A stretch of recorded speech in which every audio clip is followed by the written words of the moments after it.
All right, kids, it is a little bit after 2, November 3rd. Just driving a little bit earlier to park, read a little bit of the Bible to you guys. We had, let's see, what's happened since last time I recorded? Thanksgiving. Halloween went off without a hitch. The kids were adorable. The entrepreneur was Hela from Thor Ragnarok.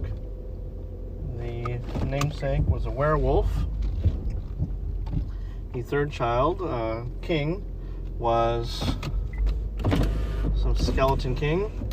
And the spy was a character from The Last Airbender. He was a firebender or a waterbender. I don't know. So we went trick-or-treating, and when we're done trick-or-treating, we always end up on the same street. The street next to ours, parallel. And the one house in particular tends to always have an imbibement for the adults and interesting treats for the kids. This year, I think last year they did it too, but they had a mealworms, and they said if you eat a mealworm, they'll let you grab as much candy as you want with one hand. And so your mom, the namesake, and the spy, you all had a mealworm. I looked at that and I said, not a chance. Why would I ever eat a mealworm when candy is an option? It's a really nice house, though. They're really nice people. That was interesting. So then we went back, we watched Hocus Pocus 2. Well, and I made some hot chocolate that none of you liked. It was too thick. I said it was too thick. I used not just milk, but I put in a little sweetened condensed milk in there.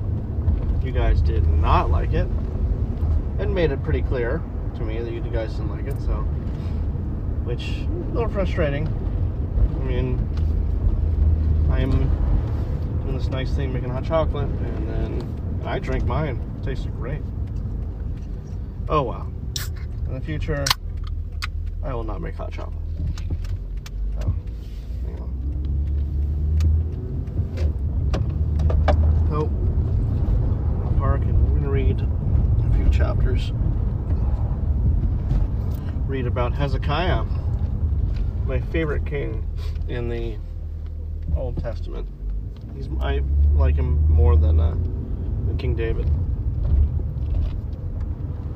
Read about him. Just park.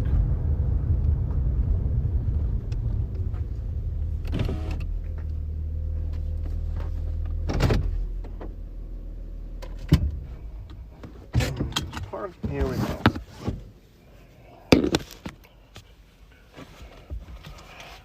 So we're on 2 Chronicles, chapter 29.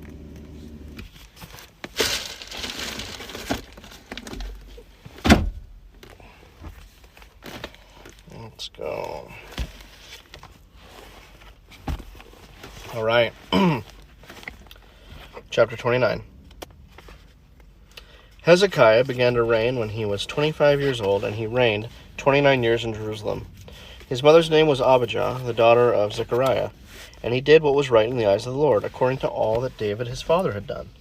In the first year of his reign, in the first month, he opened the doors of the house of the Lord and repaired them. He brought in the priests and the Levites and assembled them in the square on the east, and said to them, "Hear me, Levites. Now consecrate yourselves and consecrate the house of the Lord, the God of your fathers, and carry out the filth from the holy place. For our fathers have been unfaithful and have done what was evil in the sight of the Lord our God. They have forsaken him and have returned away their faces from the habitation of the Lord and turned their backs. They also shut the doors of the vestibule and put out the lamps and have not burned incense or offered burnt offerings in the holy place of the God of Israel. Therefore the wrath of the Lord came on Judah and Jerusalem, and he has made them an object of horror, of astonishment, and of hissing, as you see with your own eyes. For behold, our fathers have fallen by the sword, and our sons and our daughters and our wives are in captivity for this. Now it is in my heart to make a covenant with the Lord, the God of Israel, in order that his fierce anger may turn away from us. My sons, do not now be negligent, for the Lord has chosen you to stand in his presence, to minister to him, and to be ministers and make offerings to him. Then the Levites arose, Mahath the son of Amasai, and Joel the son of Azariah, of the sons of the Kohathites, and the sons of Merari, Kish the son of Abdi, and Azariah the son of Jaleel, and the Gershonites, Joah the son of Zimna, and Eden the son of Joah, the sons of Elizaphan, Shimri and Jewel, and the sons of Asaph, Zechariah, and Mattaniah, and the sons of Heman, Jehuel, Shimei, the sons of Jeduthun, Shemaiah, and Uzziel. They gathered their brothers and consecrated themselves, and went in as the king had commanded by the words of the Lord, to cleanse the house of the Lord. The priests went into the inner part of the house of the Lord to cleanse it, and they brought out all the uncleanness that they found in the temple of the Lord into the court, into the house of the Lord. And the Levites took it and carried it out to the brook of Kidron. They began to consecrate on the first day of the first month, and on the 8th day of the month they came to the vestibule of the Lord. Then for 8 days they consecrated the house of the Lord, and on the 16th day of the first month they finished.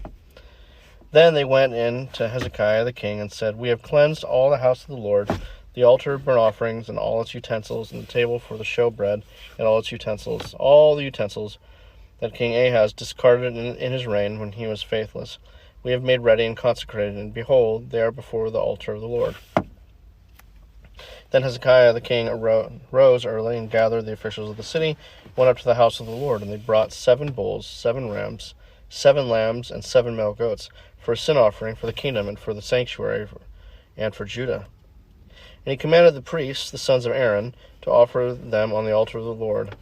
So they slaughtered the bulls, and the priests received the blood and threw it against the altar, and they slaughtered the rams, and their blood was thrown against the altar, and they slaughtered the lambs, and their blood was thrown against the altar. Then the goats of the sin offering were brought to the king and the assembly, and they laid their hands on them. The priests slaughtered them and made a sin offering with their blood on the altar to make atonement for all Israel. For the king commanded that the burnt offering and the sin offering should be made for all Israel.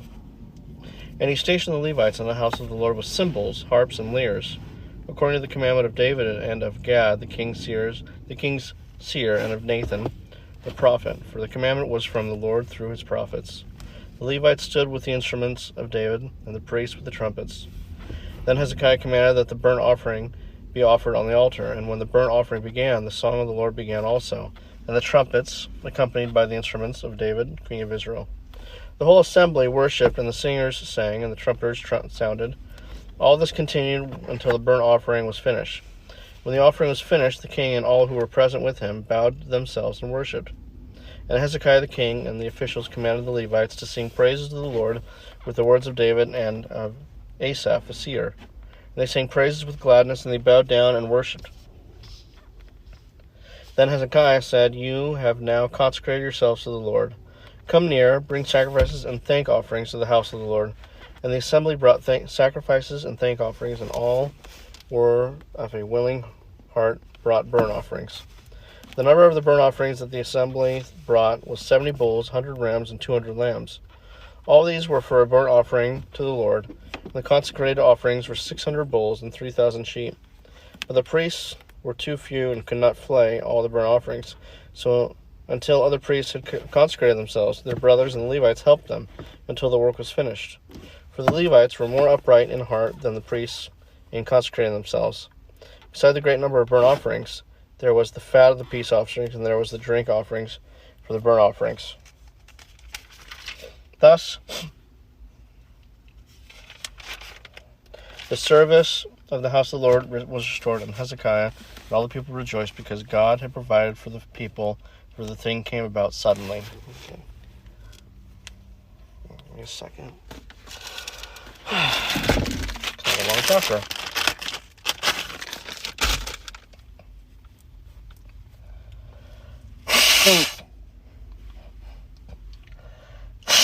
Some people believe Ezra wrote 1st and 2nd Chronicles. Pretty sure Ezra's the next book. There's language in 2 Chronicles, which is almost identical to Ezra.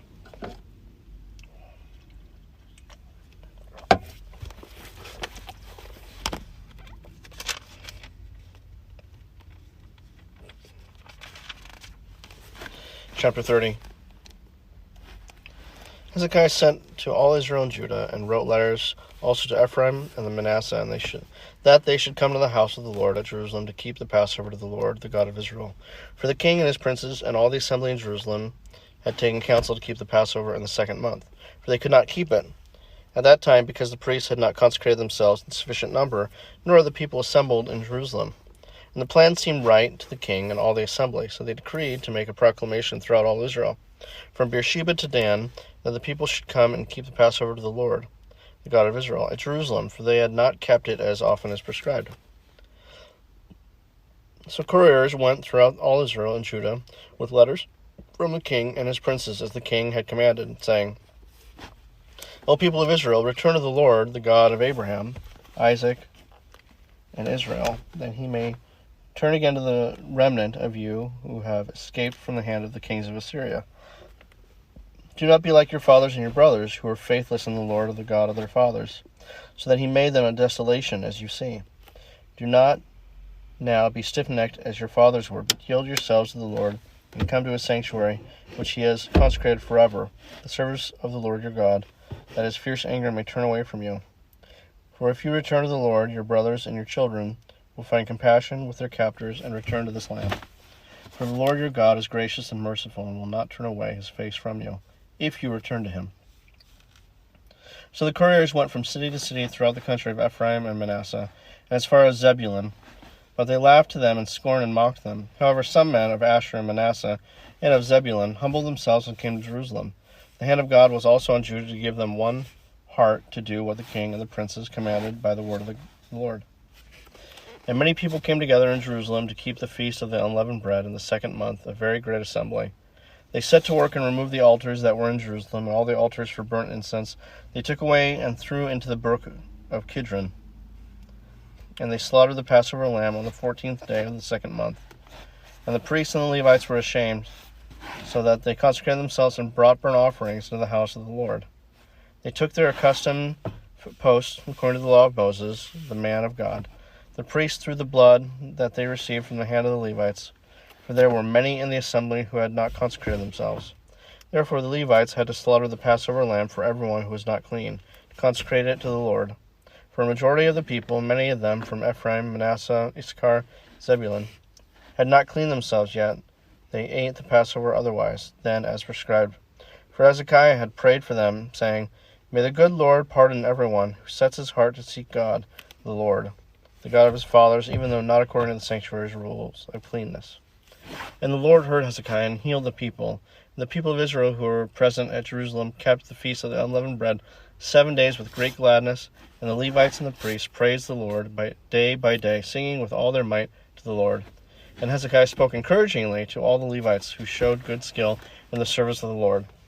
So they ate the food of the festival for 7 days, sacrificing peace offerings, thanks to the Lord, and giving thanks to the Lord, the God of their fathers.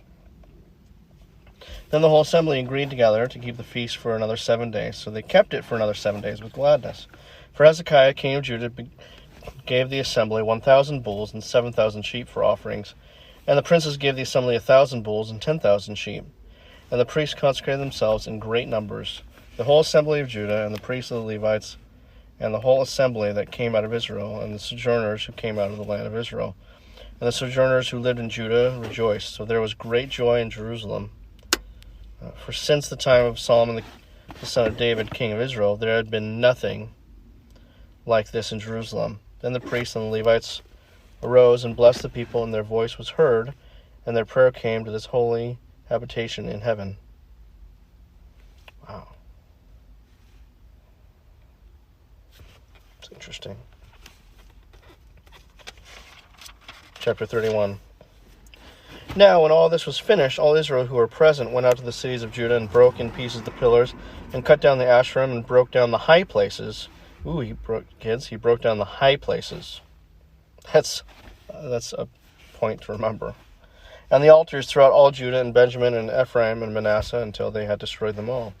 Then all the people of Israel returned to their cities, every man to his possession, and Hezekiah appointed the divisions of the priests and of the Levites, division by division, each according to his service, the priests and the Levites, for burnt offerings and peace offerings, to minister in the gates of the camp of the Lord, and to give thanks and praise. The contribution of the king from his own possessions was for the burnt offerings of morning and evening, and the burnt offerings of the Sabbaths, the new moons, and appointed feasts, as is written in the law of the Lord. And he commanded the people who lived in Jerusalem to give the portion due to the priests and the Levites, that they might give themselves to the law of the Lord. As soon as the command was spread abroad, the people of Israel gave in abundance the first fruits of grain, wine, oil, honey, and all the produce of the field. And they brought in abundantly the tithe of everything. And the people of Israel and Judah, who lived in the cities of Judah, also brought in the tithe of cattle and sheep, and the tithe of the dedicated things that had been dedicated to the Lord their God, and laid them in heaps. In the 3rd month they began to pile up the heaps, and finished them in the 7th month. When Hezekiah and the princes came and saw the heaps, they blessed the Lord and his people of Israel. And Hezekiah questioned the priests and the Levites about the heaps.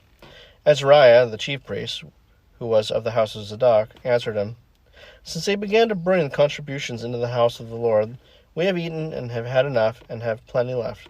For the Lord has blessed his people so that we have this large amount left."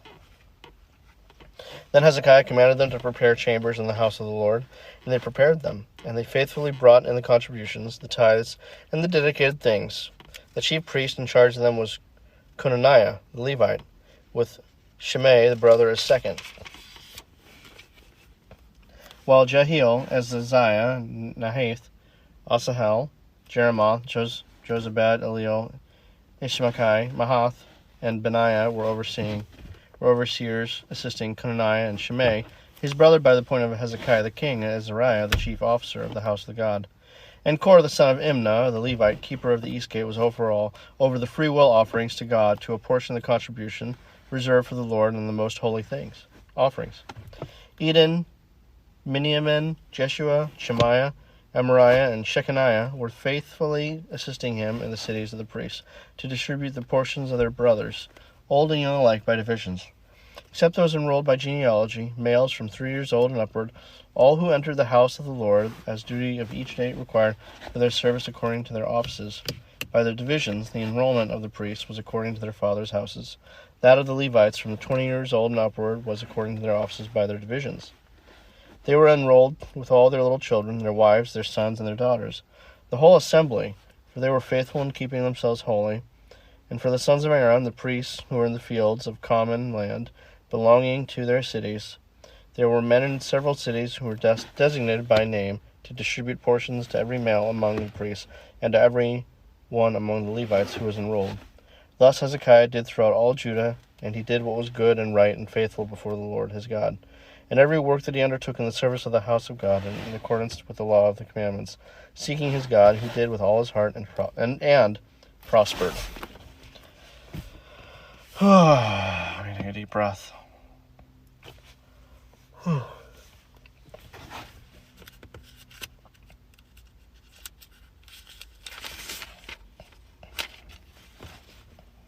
think we'll go one more chapter, and then we'll call it. It'll be a short podcast today.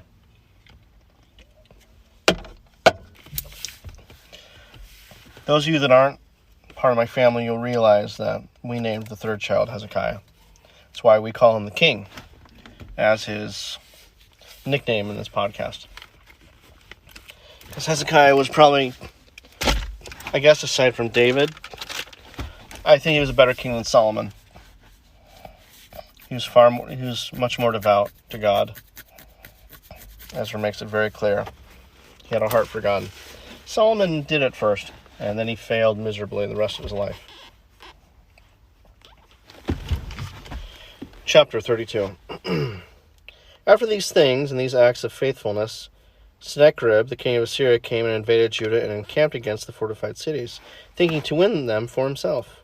And when Hezekiah saw that Sennacherib had come and intended to fight against Jerusalem, he planned with his officers and his mighty men to stop the water from the springs that were outside the city, and they helped him. A great many people were gathered, and they stopped all the springs and the brook that flowed through the land, saying, "Why should the kings of Assyria come out and find much water?" He set to work resolutely and built up all the wall that was broken down, and raised towers upon it, and outside it he built another wall, and he strengthened the Millo in the city of David. He also made weapons and shields in abundance, and he set combat commanders over the people, and gathered them together to him in the great square at the gate of the city, and spoke encouragingly to them, saying, "Be strong and courageous. Do not be afraid or dismayed before the king of Assyria and all the horde that is with him. For there are more with us than with him. With him is an arm of flesh, but with us is the Lord our God, to help us and to fight our battles." And the people took confidence from the words of Hezekiah, king of Judah. I have to underline that part.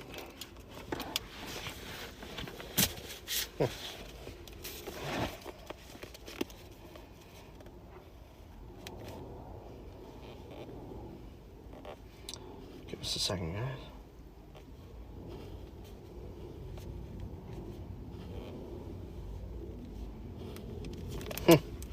After this, Sennacherib, I think I'm saying that name right, king of Assyria, who was besieging Lachish with all his forces, sent his servants to Jerusalem to Hezekiah, king of Judah, and to all the people of Judah who were in Jerusalem, saying, "Thus says Sennacherib, king of Assyria, on what are you trusting that you endure the siege in Jerusalem?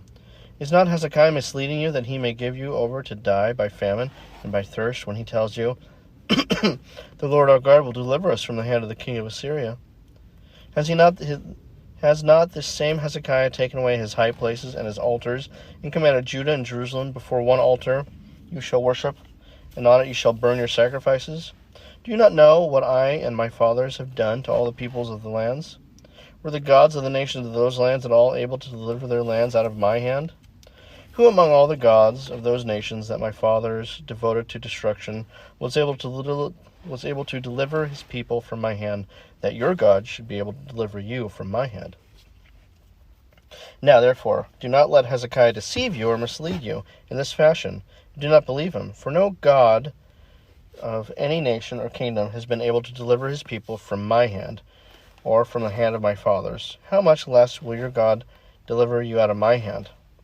And his servants said still more against the Lord God and against his servant Hezekiah. And he wrote letters to cast contempt on the Lord, the God of Israel, and to speak against him, saying, "Like the gods of the nations of the lands, who have not delivered their people from my hand, so the God of Hezekiah will not deliver his people from my hand." And they shouted it with a loud voice in the language of Judah to the people of Jerusalem who were on the wall, to frighten and terrify them, in order that they might take the city. And they spoke of the God of Jerusalem as they spoke of the gods of the peoples of the earth, which are the work of men's hands. Then Hezekiah the king and Isaiah the prophet, the son of Amoz, prayed because of this, and cried to heaven. And the Lord sent an angel who cut off all the mighty warriors and commanders and officers in the camp of the king of Assyria. So he returned with shame of face to his own land, and when they came into the house of his God, some of his own sons struck him down there with a sword. So the Lord saved Hezekiah and the inhabitants of Jerusalem from the hand of Sennacherib, king of Assyria, and from the hand of all his enemies, and he provided for them on every side. And many brought gifts to the Lord to Jerusalem, and precious things to Hezekiah, king of Judah, so that he was exalted in the sight of all nations from that time onward. In those days Hezekiah became sick and was at the point of death, and he prayed to the Lord, and he answered him and gave him a sign. But Hezekiah did not make return according to the benefit done to him, for his heart was proud. Therefore wrath came upon him in Judah and Jerusalem. But Hezekiah humbled himself before the pride of his heart, both he and the inhabitants of Jerusalem, so that the wrath of the Lord did not come upon them in the days of Hezekiah. And Hezekiah had very great riches and honor, and he made for himself treasuries of silver, for gold, for precious stones, for spices, for shields, and for all kinds of costly vessels, storehouses also for the yield of grain, wine, oil, and stalls for all kinds of cattle and sheepfolds. He likewise provided cities for himself, and flocks and herds in abundance, for God had given him very great possessions.